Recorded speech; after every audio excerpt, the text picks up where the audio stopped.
So,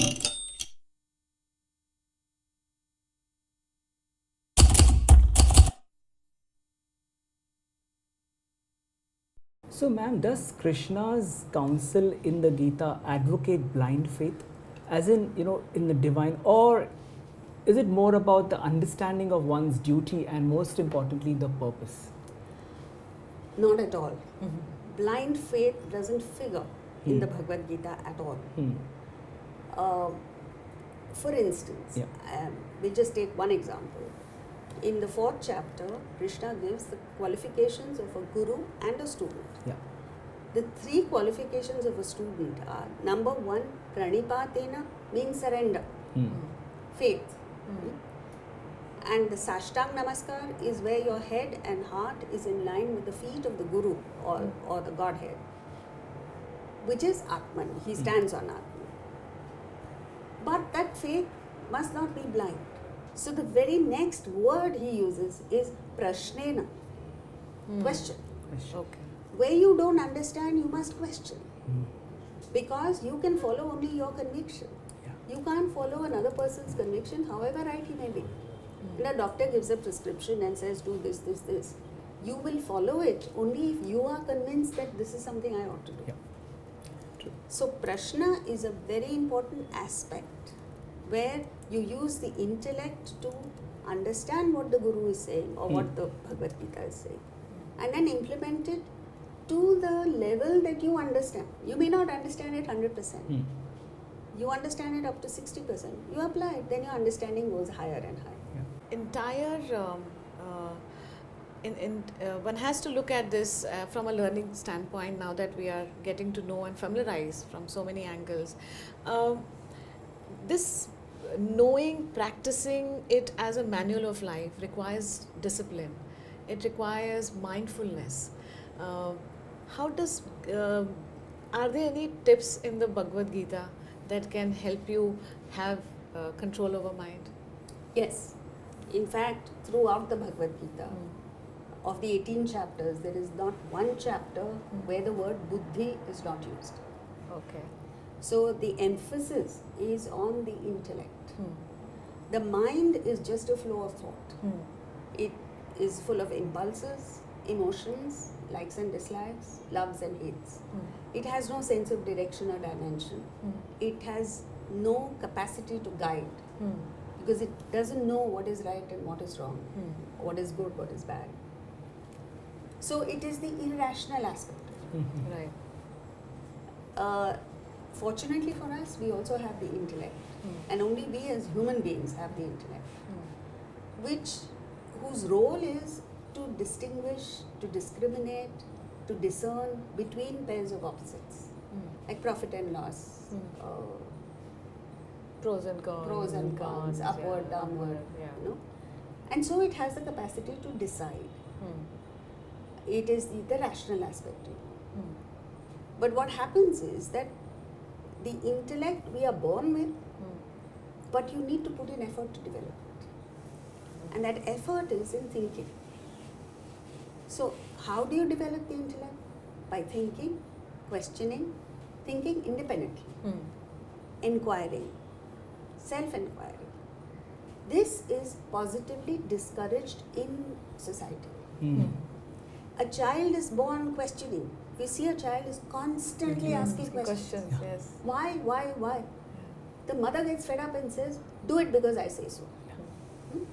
The child goes to school. Now 40 kids are in the school, 40 kids asking questions. The teacher says, shut up and do it because I say so.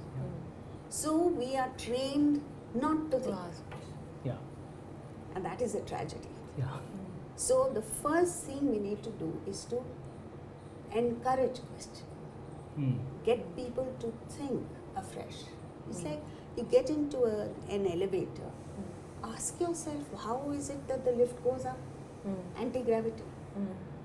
You look at a plane take off, it's a beautiful thing. So, and I can never stop wondering that tons and tons of weight, how does it take off effortlessly? So true. You may never get the answers to these questions, but the fact that you're questioning exercises your intellect. True. What a way to look at questioning mind. Life in a different context. So, we have a certain level of intellect. The first step is to use it. Right. Scan your thoughts, your impulses, your desires through the intellect and have the wisdom to abide by the intellectual guidance. Right. Why? I want to get to the very basic question once again, which is related to today's present day generation. A youngster, right? And today I'm talking of the Insta-generation youngster.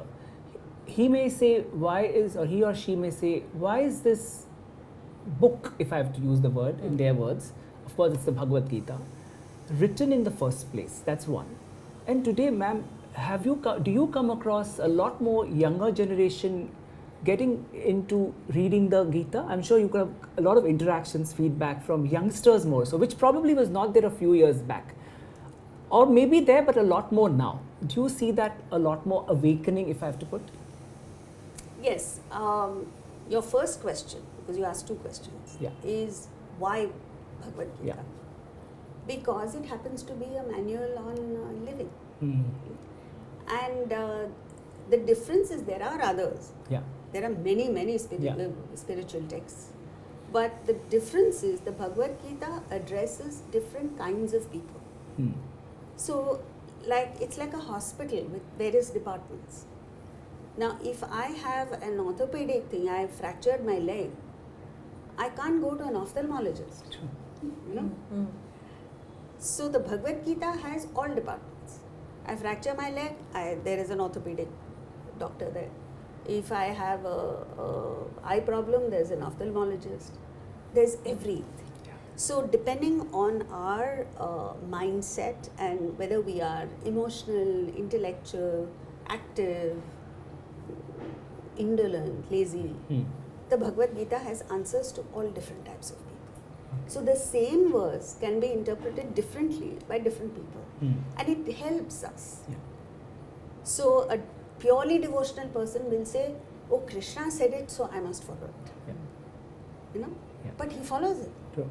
An intellectual is convinced. This is never mind Krishna or who said it, but as long as it applies to me, I will use it. Especially in today's generation, the Insta-generation as I call them. Do you see that a lot more awakening, a lot more reading, understanding, and even asking questions to you as part of your sessions? Yes, there are. But what we are fighting against in a way is preconceived notions. Been instilled through generations. So we believe that the Bhagavad Gita is meant to be studied by old people. So if a young person says, I want to study the Bhagavad Gita, what do we say? Arey, you're still young. Why do you want to study now? Wait till you're old, 1 foot in the grave, then study. So we ourselves discourage. Secondly, they themselves have preconceived notions that it's meant for old people or it's meant for renunciates, people who want to give up and go. And there are people, unfortunately, you find people studying the Bhagavad Gita who have been failures in life. That is not the correct way of looking at it. And so some of us are trying to correct that misunderstanding. And also another thing is, the Bhagavad Gita was positively discouraged. No school taught it. No parents taught it because parents didn't know. And even if they taught it, they would say recite one chapter a day. I was told that. So I said, why should I recite? I don't understand. I did it for a while, but it didn't sustain because I didn't understand. Fortunately, I was exposed to the understanding and I benefited from it. So yes, there is a need and there is a demand, but we need to supply it. There's always this demand and supply. We need to supply it in the right way, in the right context, and they will pick it up. But there is, yes, a barrier. But why do you think so? It has been, as you rightly put, it has never been a part of our education system or never been even, was there a deliberate effort or an attempt done to kind of discourage and eventually it led to kind of not really being looked into? I think so, because the educational system as we know it now was introduced by the British. And they introduced the British system, where we were made to believe inferior, that everything Indian was inferior. which was part of their strategy maybe. Yeah. But that doesn't mean we need to follow it. Yeah. We've been independent for more than 70 years. We can derive our own educational system, which is far superior to the British or the Western, and instill or integrate values in our educational system, which is sadly lacking and leading to many, many problems which you see in the West. There are mental health issues at a young age. Yeah. There is this wokeism, there are all kinds of things that have come up which are not positive. So we are in this unique place in history, or let's say in time, where we have this wonderful opportunity of devising a new educational system which combines the best of the East and the West. Okay. And to draw an inspiration, right, like you said, your parents, you actually asked the question, why? What led you to get into this kind of space? If you could just share your thoughts, from where did this whole, your source, we'll be very keen to know. I was lucky to have been born in a family where, yes, we were full of engineers and doctors. My grandfather was a doctor, maternal grandfather. But he was also interested in philosophy, and both my grandparents were freedom fighters. So they were very awakened souls. And my grandfather taught us Swami Vivekananda's address at the Parliament of Religions. All the grandchildren had to learn it by heart. Wow. And so he introduced us to Swami Ramatirtha, Swami Vivekananda. And my mother took me to Swami Chinmayanand's lecture when I was 7 years old. So since then, that exposure has been there. I didn't understand much of what Swamiji said at that time, but the impact was there. And that's why I keep telling people that you must introduce your children to some exposure to this knowledge. It can't be purely materialistic. There has to be an element of spirituality. Because if you take a look at all the achievers in the world, not necessarily India, every one of them has had that spiritual connect. Eric Liddell, an athlete who won the Olympic gold in the 400-meter race, he would say, God made me to run and I will run for God. And he achieved outstanding results. When people asked him, how do you run the 400 meters so fast? He said, very simple. First 200 meters, I run as fast as I can. Balance 200 meters, God enables me to run. Ustad Bismillah Khan said his skill, he attributed his skill to Nath Ji, because he played the Shehnai in Banaras at the Kashi Vishwanath Mandir, and Nath Ji is Lord Shiva. So he was the epitome of religious equality. So every single person attribute or has that spiritual connect. Swami Haridas, that Haridas Sammelan, the music. His disciple was Tansen, and Akbar once, he used to sing at Tansen's court. Said, I want to listen to your guru. Tansen said, forget it, my guru won't come to your court. He said, we'll go to where he is. They went to a little temple, and outside the temple, Akbar was mesmerized by the music that emerged from the temple. And there was Swami Haridas singing, no audience, to the Lord. Wow. Afterwards, he asked Tansen, Tansen, you're brilliant, but your guru has an edge over you. What is the difference? He said, very simple, Maharaj. I sing for you, he sings for God. Beautiful. Wow. So much divinity in these So reflections. we need to convey this to our children, our grandchildren, the schools, the universities, through our social interactions, which was what it was in ancient India. Right. All social gatherings centered around a temple. Yes. And every little thing.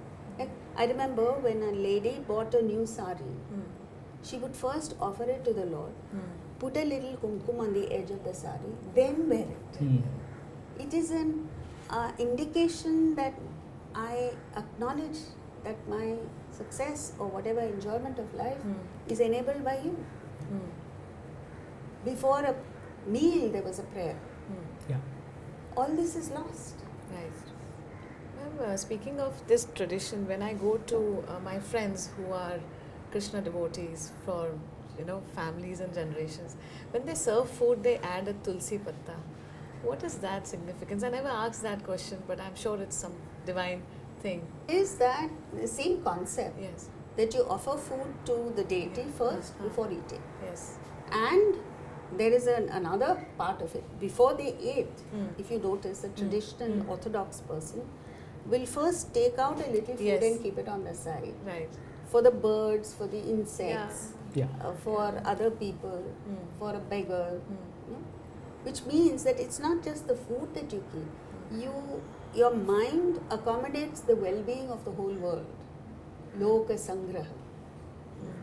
See, when an Indian prays, he doesn't pray only for God, please take care of me and my family. What is the prayer? Sarve bhavantu sukhina. Let everyone in the world be happy. Vasudhaiva kutumbakam. The whole universe is one family. This universality of feeling, it's not just my people should be looked after. The neighbor should die and my people should be. Yeah. It's not that. Yeah. Right. Speaking about this generation and the significance of source, आजकल सब कुछ Google बाबा पे search होता है. What would you like to tell this generation which is seeking answers from Google?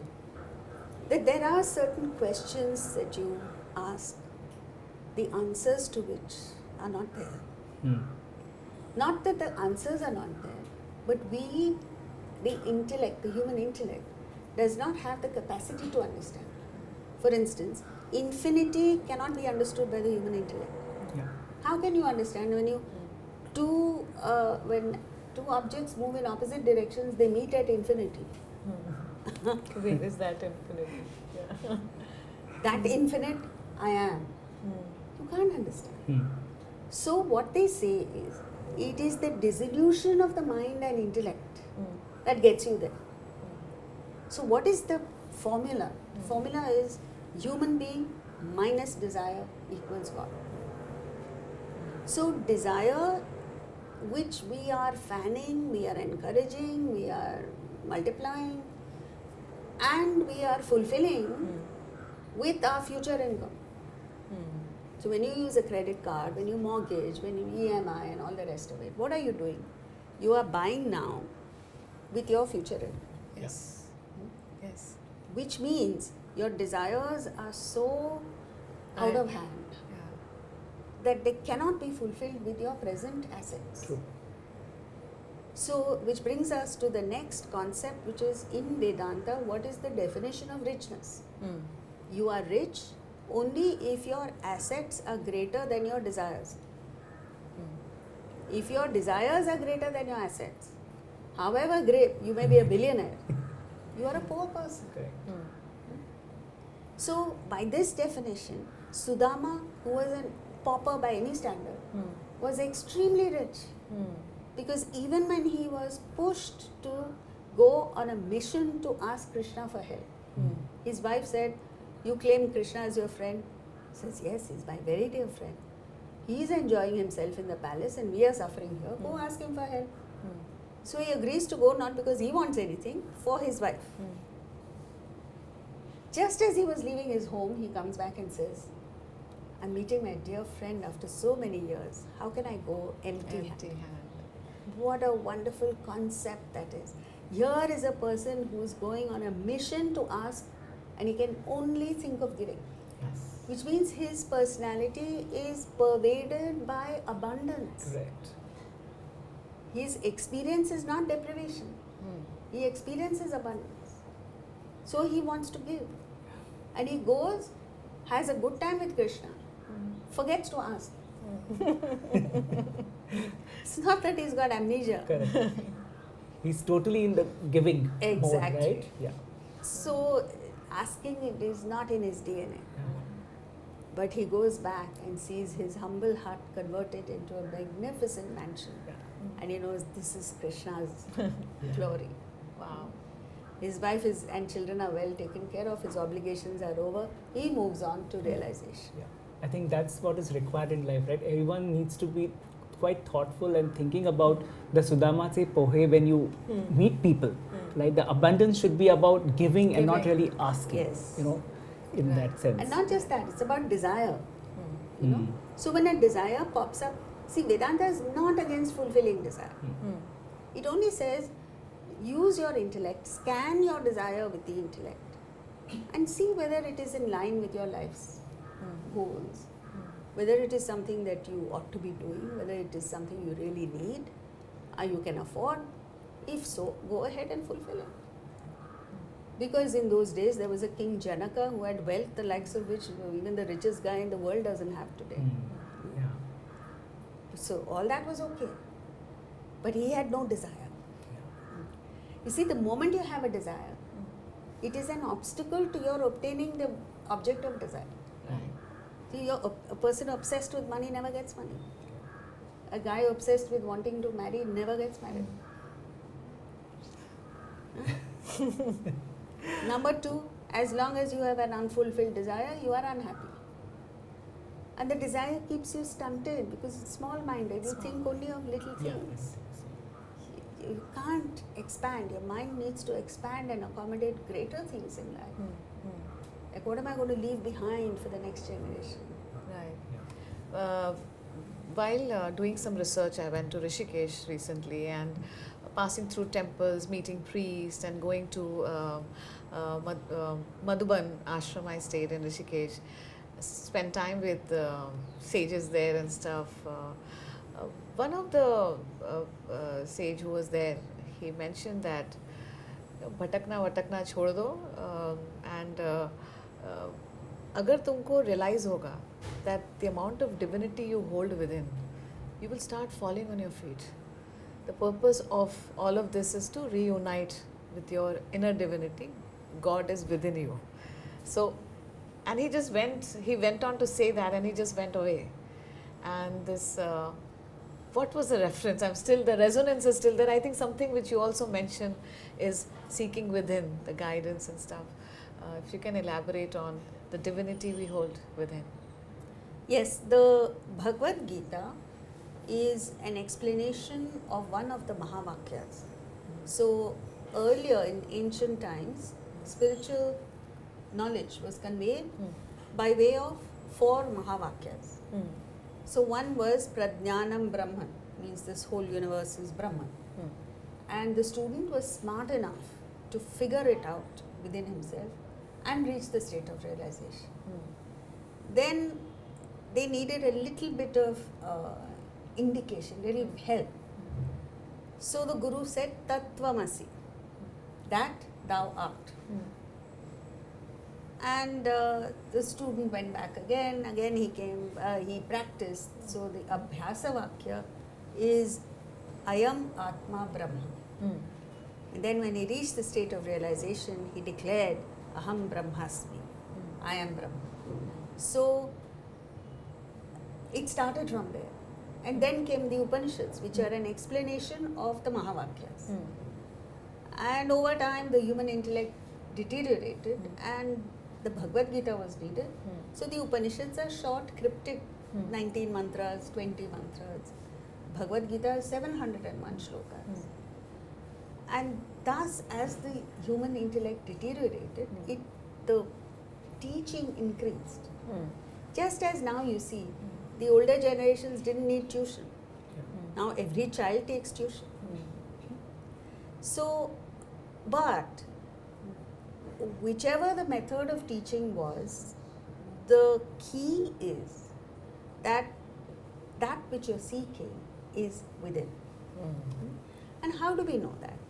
See, even sense enjoyment is within. Let's say you love mangoes and you taste the first mango of the season, the first bite you take, what do you say? You shut your eyes and say, Absolutely. Right. Why do you shut your eyes? Because the enjoyment is within. Yes. Someone narrates a beautiful story or conveys a beautiful emotion, you shut your eyes. At the peak of human enjoyment, you shut your eyes, which means even enjoyment of material objects is inside. Emotional heights are of course internal. Yeah. Intellectual, also internal. Spiritual, of course. So, but the problem is our sense objects are pointing outward. The mind's gaze is also outward. It is only the intellect that has the capacity to turn inward. So we need to do that. Which means what? When things go wrong in our life, don't blame the other person. Because understand the other person is only a nimitta for the law to function. I deserved it, so I got it. If it's not you, it will be someone else. Yeah. But I will get it.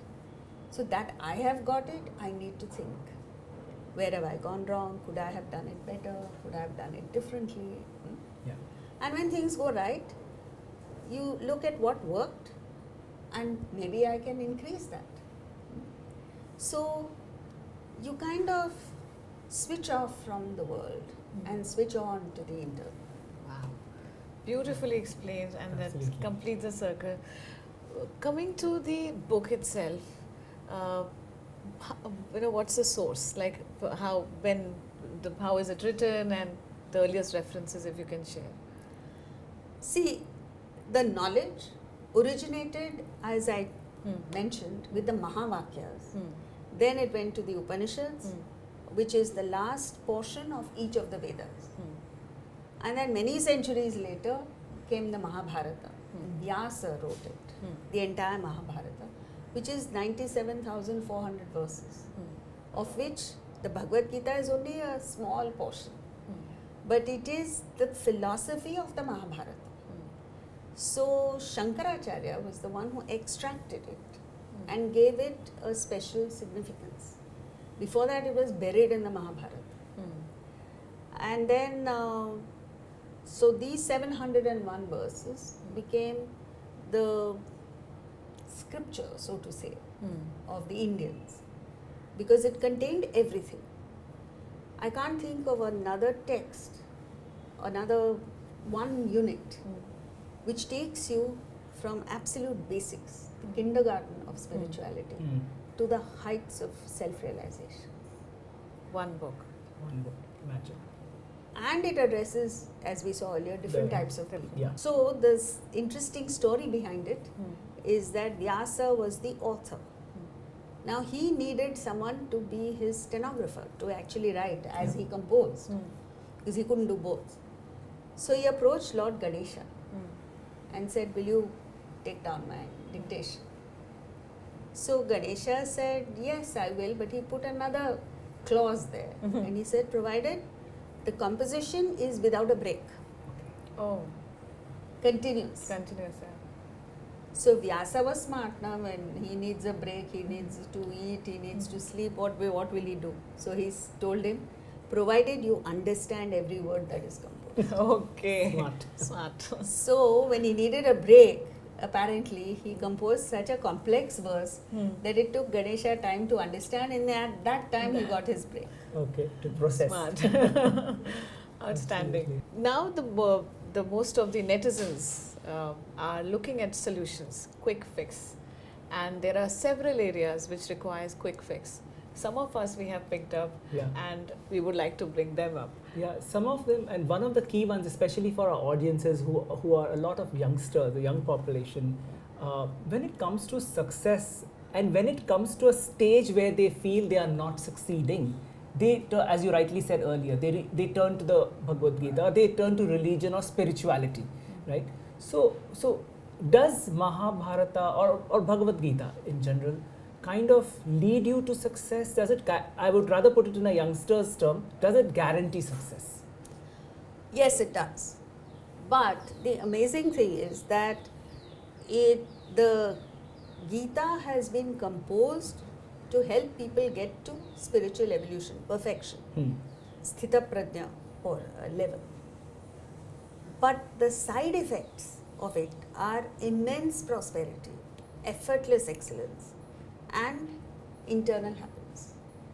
And this is precisely what Dr. Viktor Frankl said, a psychiatrist, survivor of one of the worst concentration camps, who turned inward because of his experiences. He said, excellence is, or rather, material prosperity is the unintended side effect of one's dedication to a cause greater than oneself, which is a fantastic truth.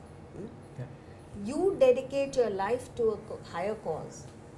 The byproduct of that will be side effect, Yeah. is prosperity. Right. Now what has happened is the youngsters of today, or rather for generations, we have been pursuing the side effect as the main purpose. Yeah. So ask anyone, what are you working for? My paycheck, my salary. Now youngsters want to take on internships only because they want to buy an iPhone. Quick money. Huh? So true. So the moment they earn enough to be able to afford that, they quit the job. Yeah. So, which brings us to the next thing, which is, this is the generation of instant pleasure. Swipe right to get something, swipe left to get something else. You can't swipe for happiness. Wow. Wow. So the first thing we need to understand is that instant pleasure gives you long-term sorrow, unhappiness. Yeah. And if you really want success or happiness, you must be prepared for going through the initial phase of hard work, pain, discomfort. Take any successful person. He's gone through years of hard work, years of turmoil, years of disappointment and failures. Yeah. If you're not prepared for that, you will never succeed. Then the Bhagavad Gita gives the prescription for success in the 30th verse of chapter 3. So, which basically is about generating energy within you and avoiding its dissipation. And if you use these 6 points that are spelt out in the 30th verse of chapter 3, it is impossible that you will not succeed. Right. So now coming to relationships. Yes, relationships have become toxic because of overwhelming selfishness. The main cause for relationships failing is extreme selfishness and self-centeredness, which comes down to food, which comes down to the temperature of the air conditioning, ridiculous things like this. There's a girl who told me, I'm divorcing my husband because my mother-in-law doesn't allow potatoes to be cooked. So frivolous. It's a shameful thing. So, and this is happening because parents encourage this. Like simple thing like food. When we were young, when we were being brought up, food would be cooked. I don't remember ever being asked, what would you like to eat? Yeah. If you liked it, good for you. If you didn't like it, you had the choice of not eating Yeah. or eating something you disliked. Yeah. Now, the child says, I don't like. So what would you like? Every home has become an a la carte restaurant. Now, there's nothing wrong with giving what the child likes. But the problem is the child will always like junk food. I know a child who doesn't eat vegetables at all. So that's one problem. The other is that you believe you can get everything you like, which is impossible in life.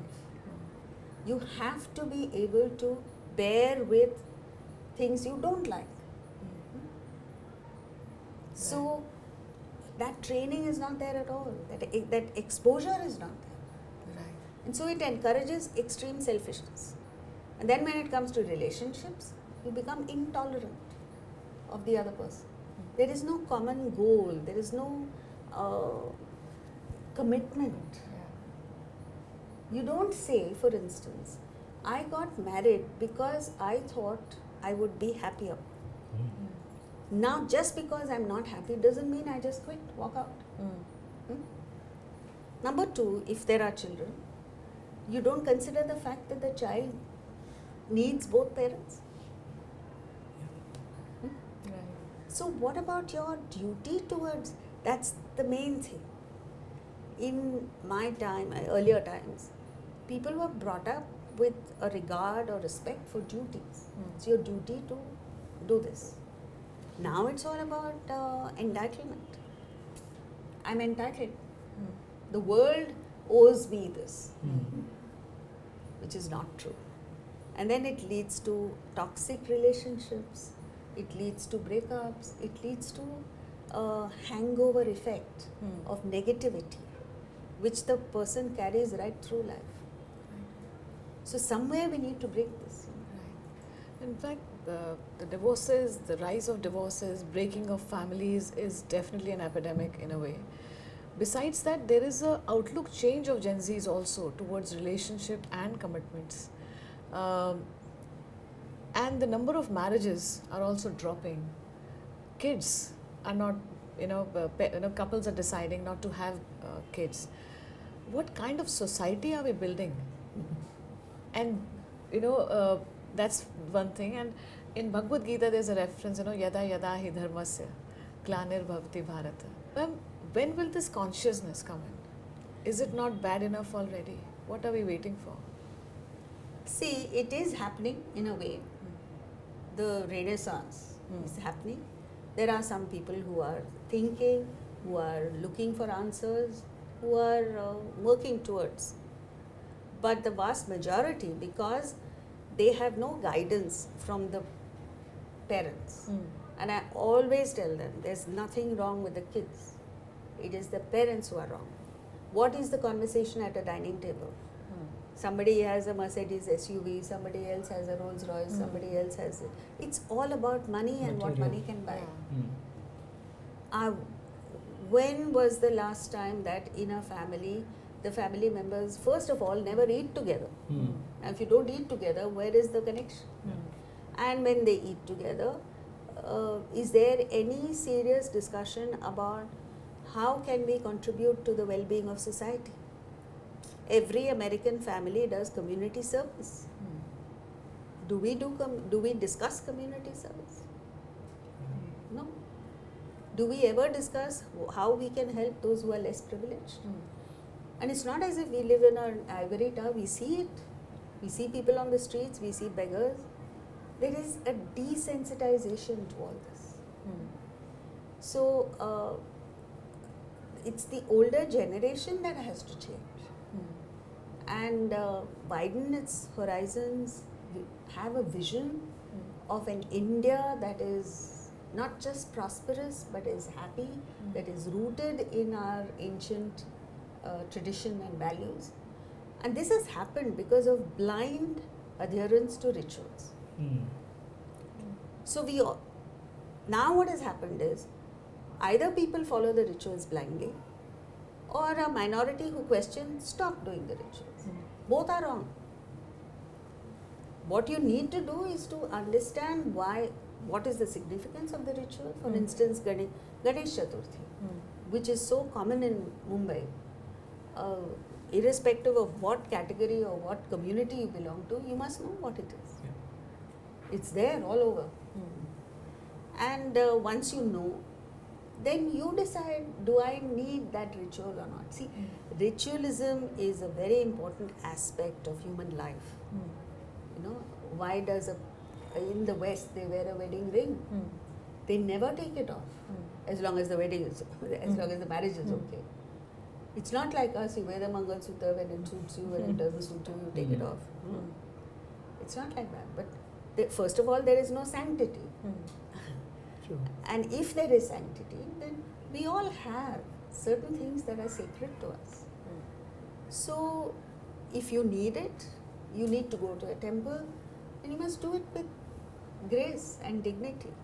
You need a ritual, you need to know what it is about.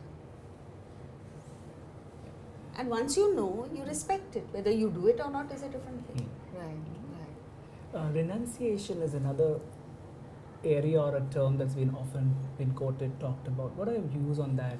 What can the Gita do to channel thoughts towards that? Yes. You see, you can't have Gita without renunciation. You can't discuss the Gita without talking about renunciation. There's an interesting incident that happened. One day a Swami was leaving the city. He was sitting in the train and the train was about to start moving. And a young man comes running to him and says, Swamiji, I want to study the Bhagavad Gita. Please tell me, teach me the Bhagavad Gita. As the train was moving. So he said, Swamis never say no. So he said, Beta, just say Gita, Gita, Gita, Gita, repeat. So he went home, repeated. After 5 days, he called the Swami and he said, Swamiji, you gave me such a simple exercise to do. I'm not able to do it. So he said, why? Kya hua? So he says, आपने तो गीता गीता बोलने को कहा और मेरे मन तो त्यागी त्यागी त्यागी आता है. Gita, Gita, Gita. So the Swamiji said, that is exactly the teaching of the Gita. Gita is Tyag. So now what is Tyag? What is renunciation? Renunciation is not just giving up things, giving up the good things of life, which is what people think. Renunciation is what every one of us has practiced from the time we were born till the time you become full-grown adults. So as an infant, you had a rattle and the movement of the rattle entertained you. Yeah. You know. From that, you move to toys. You move to different types of toys. And you were so attached to toys that a child can't go past a toy shop without asking for a toy. But then, on its birthday, the parents gift the child with a bicycle. And now, the thrill of balancing on the bicycle is so great that the toys fall away. So renunciation is not giving up anything. It is taking up the higher, as a result of which your lower attractions fall away. They no longer mean anything to you, attract you. So then the child grows into a teenager and falls in love, and then everything goes away. So that is how we've grown. But now, as full-grown adults, we are still spiritual children. Because all that matters to us is material things. Yeah. You move to the emotional. You have a powerful emotional drive within you. Yeah. And material things just fall by the wayside. You go to an intellectual. You see youngsters from Mumbai, bright, brilliant people, in comfortable homes. They go to the United States to, let's say, Purdue University or Princeton. They have to share an apartment with people. They have to do their own cooking. They have to do everything The laundry, themselves. everything, yeah. But they go through that happily because of the intellectual desire. I must get a master's degree or a PhD. From there, we have to move to the spiritual, which is a maturity of mind that understands the futility of material pursuits. And this is highlighted in Nachiketa. Nachiketa goes to Lord Yama for Brahma Vidya, for realization. And Yama tells him, you're a young teenage boy, why do you want realization? I will give you the wealth of the heavens and earth. So he's not interested, he looks away disgustedly. It so happens that in the direction that he's turned, there were heavenly damsels dancing there. So Yama thinks to himself, this wealth doesn't motivate him, this might. So very mischievously tells him, you can have them too. He is disgusted with Lord Yama. He looks him in the eye and says, Tavaiva vahas tava nritya gite. You keep your song and dance, Yama. Teach me Brahma Vidya. And then he goes into an explanation, very clear explanation of why he is rejecting even heavenly women, wealth and women. He says, the senses themselves deteriorate. As you age, your capacity to enjoy it goes down. You don't have that, The drive kind of. the capacity to enjoy that a child has. Yeah. It's already gone by the time you are 40, 50. And by the time you age, you're gone. Then indulgence in the sense objects gives diminishing returns. True. And then they're passing. They're impermanent. They're not worth it. So you keep them Yama, give me Brahma Vidya. This is the maturity of a spiritually driven person. So he's not, it's like, see, when an athlete is gunning for the Olympic gold, he can't afford to eat what he wants. He can't afford to sleep when he wants. He can't have late nights. He can't go partying with friends. There are so many things he can't do. Yeah. So he's giving that up. Yeah. For what? The Olympic gold. The next level. Yeah. But the Olympic gold means more to him than all of this put Yeah. together. Yeah. This is renunciation. Beautifully put. But now, in the spiritual level, we don't see what the person is getting infinitely. We only see what he's giving up. Yeah? Like a child looks at the father and says, "You don't play with toys?" No. "You don't go play in the park on the swing?" No. What a boring life my father has. So true. So, renunciation is not about giving up things, it's about taking out the higher. Right. And what do you give up?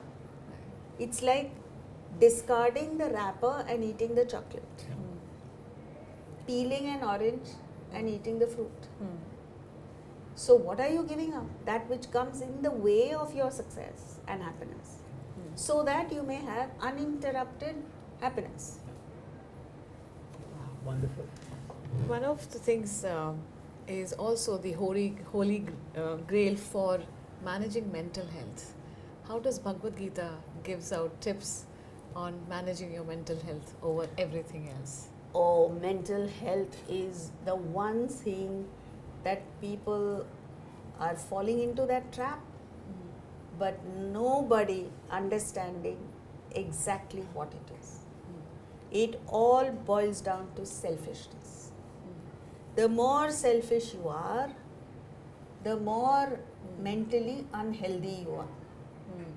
So all of us are in various grades of mental unhealth, disease.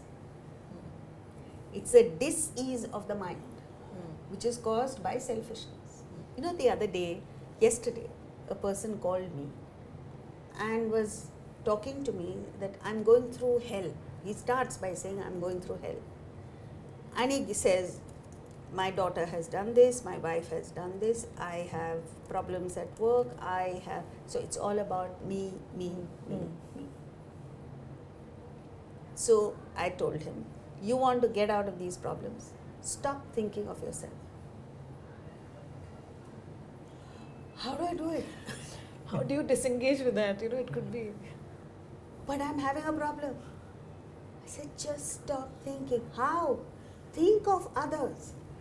And I told him a story from our Shastras, where a young man goes to a Swami and says, Swamiji, I am in distress, I've lost my son.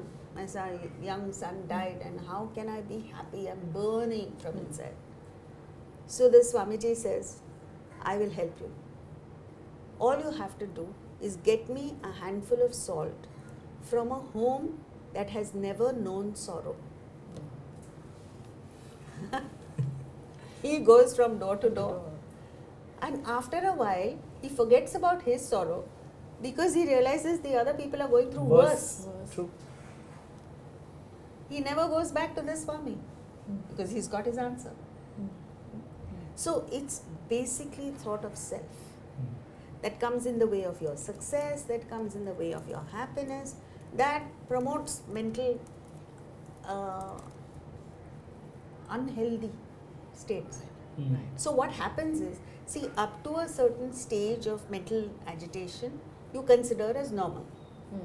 Psychiatrists, psychologists, all. Beyond that, you are marked as mental health issues. Yeah.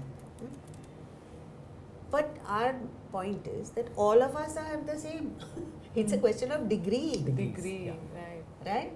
So, if you don't want to fall into that trap, start now of not thinking of yourself. How not to think of yourself? Espouse a higher cause. And you know, the magical tool that the Bhagavad Gita has prescribed, which is the game changer in life, is verse 10 of chapter 3, which says, Sahayajna praja sruštva purovacha prajapatihi anena prasavishyadvam eshavo svishta kamaduk. So, when Prajapati created the human being, when the human being was first created, he was created Sahayajna, which means along with the capacity to sacrifice. Then he says, with this, may you prosper. We don't get it. What he means is, without it, it is impossible to prosper. And all of us are trying to prosper without it. What is Yagna? Yagna is the capacity to work in a spirit of service and sacrifice for a higher cause. Then what will happen? Kamadhenu will fulfill all your desires. Who's Kamadhenu? Mythological cow in heaven who has the capacity to fulfill all your desires. Now don't go looking for Kamadhenu all over the city. He Though you may says, find a lot of them. sacrifice is Kamadhenu. And it is so true. You see it everywhere. You know, there was a Time magazine cover story on automobile manufacturing. And they compared the American and the Japanese, and they found that for every car that is manufactured, the American company has to spend $400 extra on maintenance during the warranty period. This was many years ago. Now $400 is not a lot, but multiplied by the number of cars, it's a huge amount. And look at the difference between the Japanese and the American. And then they went to find out why. Because every Japanese worker on the shop floor is not working for his paycheck, is not working for himself, he's working for the pride of Japan. A different world altogether. It's the purpose. That is the defined higher cause. And that actually translates into money. Effectively, correct. So, now take us. Where is the thought of any higher ideal? All of us are just scrambling to earn more money. That's it. How will you get? So, this yajna is a game changer, and it should be introduced in every school, every university, in the minds of every person. Because it is not what you do that matters, is the why that matters. Why are you doing what you're doing? You know? You take a person who, a lady of the house, an ordinary experience, who makes prasad for a puja. It's delicious. Her children say, Mama, please make again. The same lady, same kitchen, same ingredients, same recipe. This time it doesn't come out well. Why? Then she made it for God. This time it's for the kids. Now it's for her family. See, you actually see it happen. And when you work in a spirit of giving, you are blessed. You gain many, many more times the effort that you put in. So that yajna is what removes thought of self. There's a poem, there's a movie called The Legend of Bhagavans, made by Robert Redford. And so it's about a golfer who plays brilliantly, but because of a personal problem, quits golf and takes to drink, easy way on. Then there's a competition announced, and his people go and tell him, you are our only hope, you must play. So he agrees to play, but he's drinking so much he can barely see the ball. One night he's practicing his shots. A man comes out of the darkness and offers to be his caddy. His name is Bhagavans. Does it ring a bell? Bhagavan. Bhagavan. He's the guru. Yeah. And I'm not imagining, Robert Redford says it. Imagine, yeah. And the golfer's name is Ranulph Jr. He's called Arjuna for short. Arjuna. Arjuna. So he's playing badly and the caddy is disgusted with him. So one time he goes and asks him, which club do I play with? He says, pick any, you're playing so badly, it doesn't make a difference. But he calls him back and says something that every one of us must remember. And that is, there's a perfect shot waiting out there. All you have to do is get yourself out of the way. When I first heard that, my hair stood on end, because this is the main theme of the Bhagavad Gita. thought of self spoils everything. A musician sings brilliantly. The moment he thinks of self, besur. Correct. Outstanding. A speaker is a brilliant speaker. The moment he thinks, what will people think of me? Finished. He is stammering. Right. Right. So that thought of self, if you're now, what is happening is it's being promoted. Exact opposite is being done. Yeah. And then when it goes beyond a stage, it's mental health issues. And then how do they tackle it? People you don't get along with, banish from your life. That's hardly the solution. You can't get along with someone, you need to find out what is wrong with me that I can't get along. Yeah. One of other favorite questions is, I named the company EtherWire. That's ether, because of spiritual text having ether mentioned in it, and something through which the awakens would speak through the ether, through telepathy. And ever since I was a kid, when I got to know about this concept, and not kid, but eventually it develops, right? What is your thought on ether, that this fifth element that we have forgotten, and it retains everything ever spoken? Shayad, that sanams of Krishna is still there in the ether somewhere. We just need to plug in. So I started working on spirituality so that one day I may hear. I will go to such a level that I'll start hearing these voices which are still left in the ether. What's your thought about ether as a fifth element, and how important it is? See, the people in the past who gave out this wisdom and their words will never come back in that way, but it will come through different forms. Like Krishna says, Yuge Yuge, I will be born again and again. He doesn't mean that Krishna himself will be born again and again.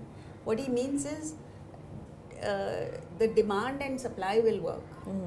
So once the demand keeps increasing, the supply will come of a self-realized person, and that person will be Krishna incarnate.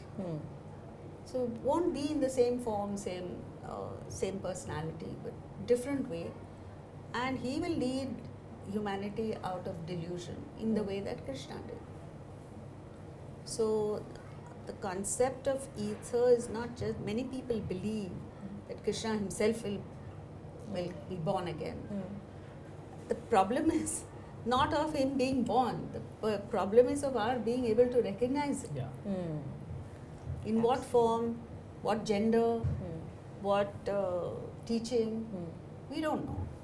But so we should be open to wisdom coming from every side. Right. You just have to be mindful, be aware that wisdom is filled in space around you, and you can always fill up your ether with more enriching content.